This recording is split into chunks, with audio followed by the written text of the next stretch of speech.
We are learning about a plan that would allow more people to stay home instead of evacuating to a shelter during a hurricane. ABC Action News reporter Lauren Rosella shows us what local transit leaders are now asking for.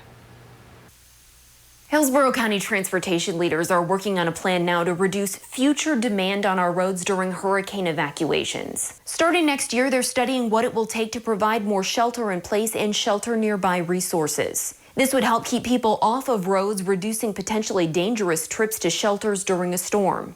Emergency officials are also planning for a hurricane during a pandemic. One of the biggest priorities is making sure hurricane evacuees will have at least 6 feet of space to spread out in shelters. If we're not prepared for a hurricane in the face of what we're looking at right now, we potentially have a recipe for more of a disaster.